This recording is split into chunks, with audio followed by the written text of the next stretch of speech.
অপরাধীর যেন লাগাম নেই। গত প্রায় 9 মাস আগে হরিশ্চন্দ্রপুর থানা এলাকায় কুশিদা এলাকার গণধর্ষণ করে মুখে অ্যাসিড ফেলে খুন হয়।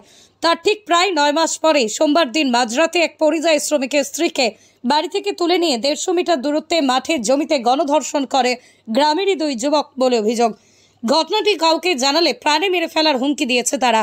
সোমবার রাতে ঘটনাটি ঘটে হরিশ্চন্দ্রপুরের মালিওর 1 নম্বর গ্রাম পঞ্চায়েত এলাকায়। ধর্ষণের অভিযোগে মঙ্গলবার সকালে 2 অভিযুক্তকে গ্রেপ্তার করেছে পুলিশ। তাদের বিরুদ্ধে নির্দিষ্ট ধারায় মামলার তদন্ত শুরু করেছে পুলিশ। বধূটি সংজ্ঞাহীন হয়ে পড়েন। রাত 2টোর সময় তার জ্ঞান ফেরে নির্যাতিতারা তাকে প্রাণে মেরে ফেলার হুমকি দেয় বলে অভিযোগ। একটা কুড়ে ঘরে কোনোভাবে থাকি, রাতে বাড়ি থেকে তুলে নিয়ে গিয়ে আমার মেয়েকে অভিযুক্ত 2 যুবক ধর্ষণ করেছে। আমরা আতঙ্কে আছি, নিরাপত্তা চাই।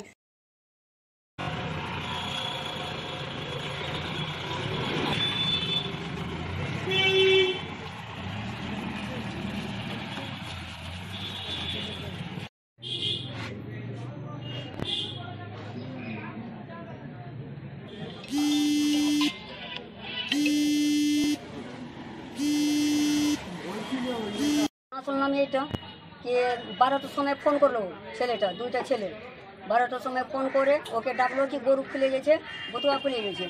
ও মেয়েটা বাহার যেরকম হয়েছে ওই রকম ওর মুখে কাপড় দিয়ে মাঠে নিয়ে চলে গেল। মাঠে নিয়ে যায় 2 ঘন্টা রেপ করেছে ওকে। 12টার সময় গিয়ে 2টো ছাড়েছে রেপ করে। ওখানে আসে মেয়েকে ও ধমকি দিল कि আমি তোকে अगर সত্যি কথা বতেলে কাউকে আমি কাটে দিব। তো মেয়েটা বললো কি আমি কিছু বলবো না। তো মেয়েকে ছাড়েছে। ও আসে তো মাকে বললো এটা কথা। ওর মা আসে আমাকে বললো এরকম এরকম বলি। আমি থানা নিয়ে আসলাম ওকে। তো বিয়ান থানা আমি বললাম। এখন আপনারা কি চাইছেন? আমি কি চাচ্ছি, আমি ওকে ফাঁসি দিতে চাচ্ছি।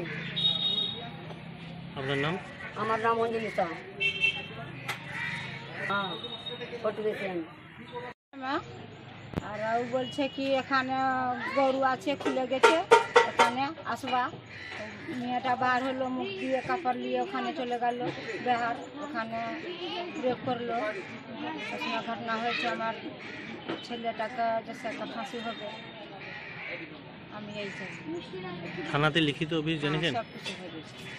এখন কি চাইছেন আপনারা? এখন কি হবে, এখন ফাঁসি হবে। ফাঁসি চাইছেন? হ্যাঁ, আমার মেয়ে ঘটনা করেছে তো আমি ছাড়বো।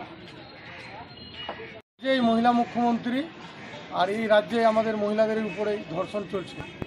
কিছুদিন আগে আমাদের কুশিদা জিপিতে একটা মহিলাকে ধর্ষণ করে তার উপরে এসিড ঢেলে মুখটা পুড়িয়ে দেওয়া গেছিল। আবার আমাদের হরিশ্চন্দ্রপুর গত সোমবারে রাত্রে 12টার দিকে এক মহিলাকে নিয়ে বাড়ি থেকে তুলে নিয়ে গিয়ে গণধর্ষণ করেছে।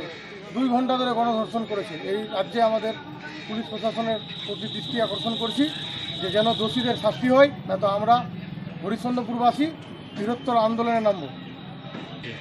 আমার নাম মনোজ দাস, আমি হরিশ্চন্দ্রপুর 46 নং বিধানসভার কো-কনভেনর।